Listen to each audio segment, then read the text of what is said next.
Welcome back to Talking Europe. We've been discussing the legacy of the fall of the Berlin Wall and the invisible barriers that still exist 30 years later. I'm joined by a distinguished panel of MEPs in Brussels. They come from the countries that were in the middle of the political earthquake of 1989, Germany, Romania, and Poland. Let me introduce them. Firstly, Katharina Barley, who's a German social democrat, a former minister in the government of Angela Merkel, and also a vice president here in the European Parliament. Welcome to you. Thank you. Joining me also, Dacian Cioloș, the leader of the Renew Europe group in the European Parliament, and a former Prime Minister of Romania. Welcome to you. Thank you. Joined also by Jacek Saryusz-Wolski from the group of Conservatives and Reformists. He was one of the players in Poland's accession to the European Union. Welcome to you. And Peter Jahr, a German Christian Democrat who comes from the former GDR, and he was active in the politics of Eastern Germany before becoming a member of the German Federal Parliament. So welcome to all of you. This is, of course, not just a German story, but as I said, a Romanian, a Polish, a Czech story. Perhaps I could start with you, Dacian Cioloș. We're coming to the anniversary of the Romanian Revolution as well. So what does this anniversary mean to you, this 30-year anniversary? So first of all, this completely change the opportunities for Romanian people and at least for my generation. My generation, it was one of a transitional one because this fall of the wall was just the beginning of a process of transformation of Romania. And my presence here in the parliament, my presence as a former European Commissioner, it's in fact the result of this process of transformation that Romania knew. Jacek Saryusz-Wolski, how do you feel about this 30th anniversary for you and for your country? I have mixed feelings because partly it is a success and partly it is a failure. But I should start with saying that this Berlin Wall falling is a metaphor. But the real fall of the dividing Iron Curtain started in Gdańsk shipyard with the Solidarność movement of 10 million people, and then followed other Central East European countries under the yoke of the Soviet system, Deutsche Demokratische Republik and Romania and others. And then this was the final accent, and this is my metaphor is being used. But it's misleading, because without the change, the profound change in former Soviet bloc and courageous revolt for freedom, that would not have happened. Germans, rightly so, consumed this courageous act in Central Eastern Europe. And if you allow, and why mixed feelings? Why? Because I think that Western Europe failed.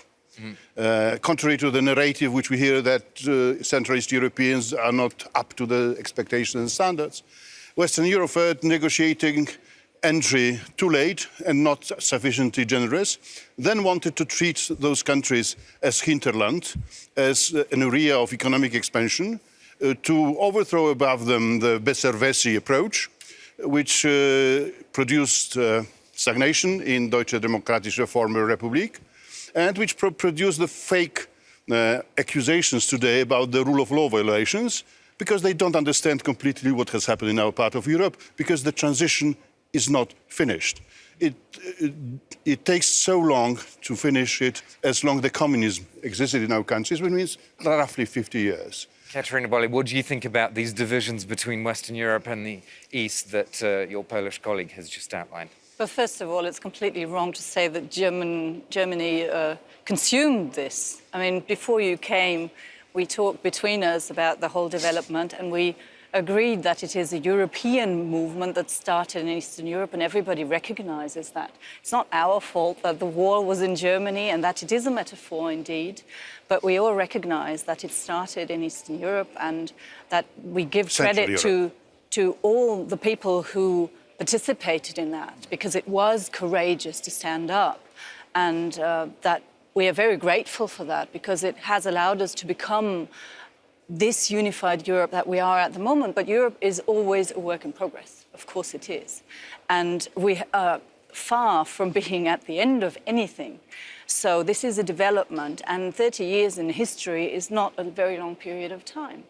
And to mingle this with the rule of law issue, I understand why you do it, but of course it's misleading. I mean, there is a principle in Europe that we have the rule of law and we have a separation of powers. I've been a Minister of Justice and I've met my Polish colleague. We had a very good conversation. But I think what we should agree upon is that the rule of law needs essentially the independence of justice and the separation of powers. And you mustn't, as the Polish always do, and the Hungarians sometimes also, look at this one measure and this other measure. The question is, do you want an efficient control of the government? You have to look at everything as total and then ask yourself, does this government want to be controlled?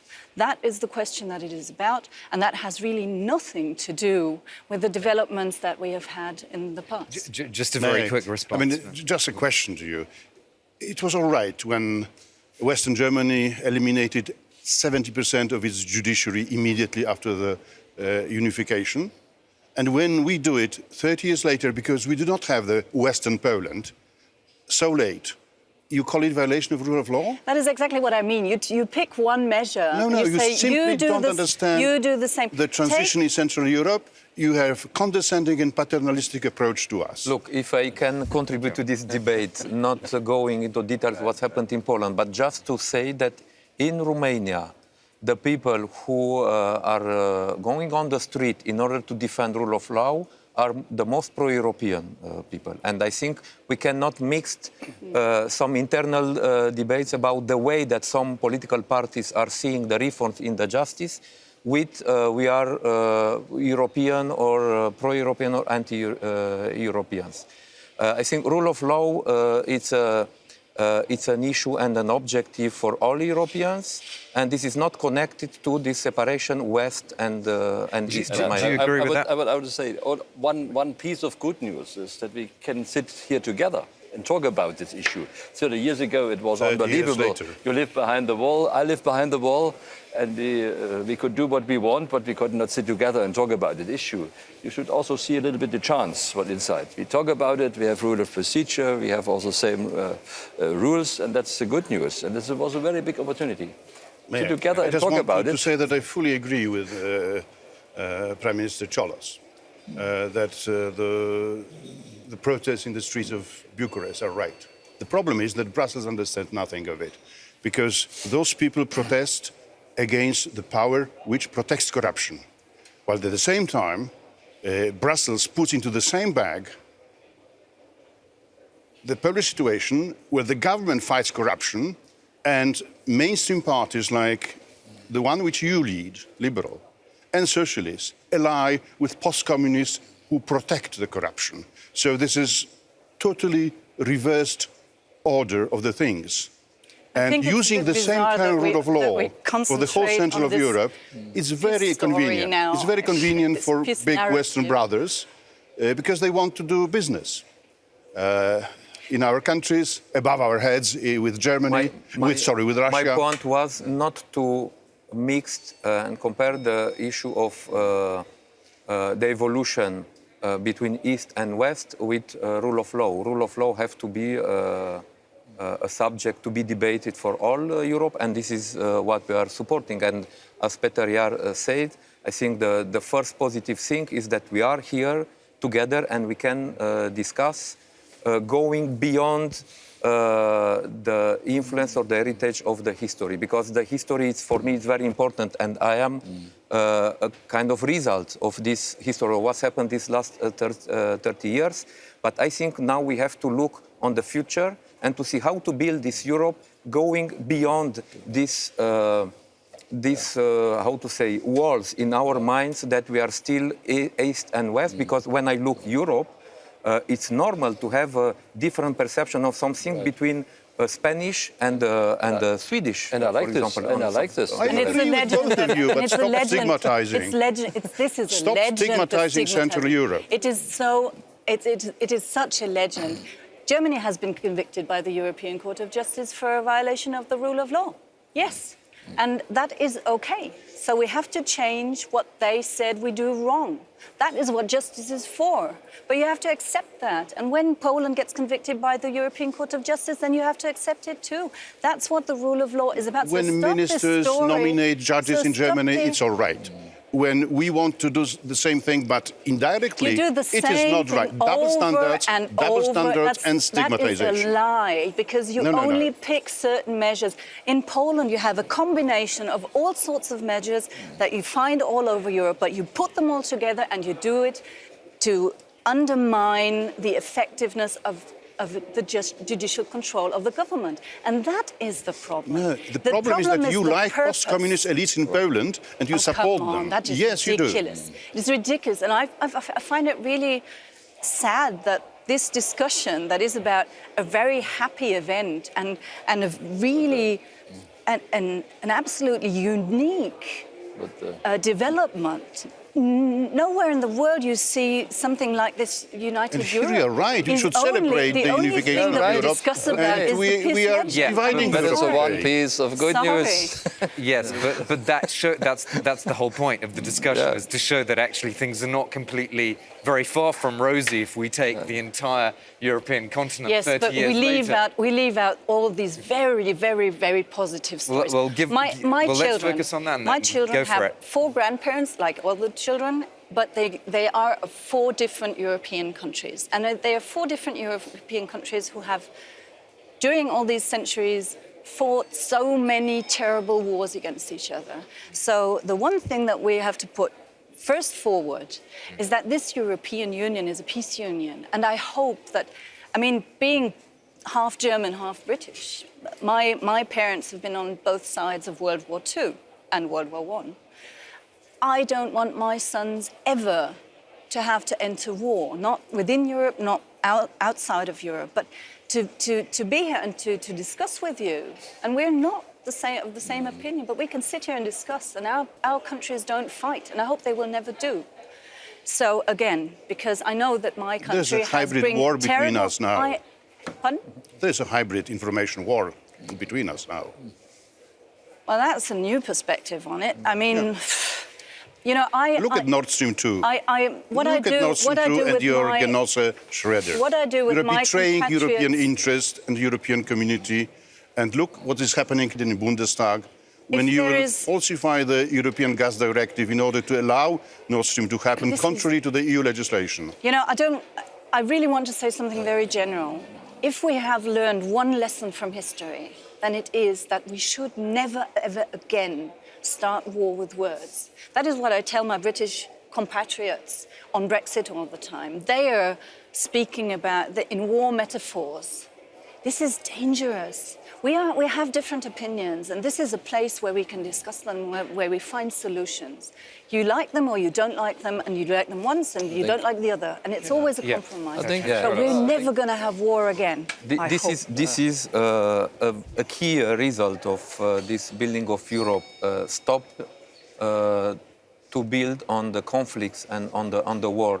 But I think that 30 years after falling of the wall, we have to go beyond that and to look how to build this new Europe beyond this different view that we have among East and West, South and North. On my opinion, What does that mean concretely, to build beyond that?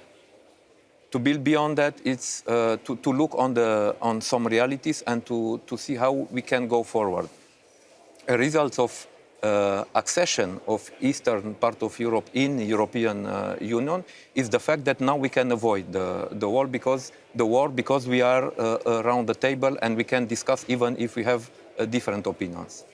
But I still see that millions of Polish and Romanians, they are working in the western part of Europe, who have strong capital investments in our countries. So now the question is how to promote balanced economic and social development in Europe in order not to create some economic war. Yeah. Final comments from you, Peter Young? Like I say it again. God, what will you do? There was such a strong and historical opportunity that European Union could come together, and we do that in the first. The wall was falling down and we come together. That's good. Yes. And the second one, yes, of course, we have to talk about it. But the not, divide is being reborn now. Yes. because, Thanks by the to, way, to Macron, your patron, and don't like some. argumentation. I to don't know say- who is your Yeah. patron, but our patron is our consciousness, to be very clear on that. And let's not to You know what I mean. not to develop new legends, because Okay, this folks. is very useful to. It's your just to political put, family, that's what I want to Yeah, say. but this is another thing. Okay, I Who think is your we've got a patron? good taste of the My divide. family. I think we have a good taste of the divide in Europe 30 years after the fall of the Berlin Wall. Thank you so much to all my guests, and thank you for watching this edition of Talking Europe. We'll be back again very, very soon. Thank you for watching, and do stay tuned to more news coming up here on France 24.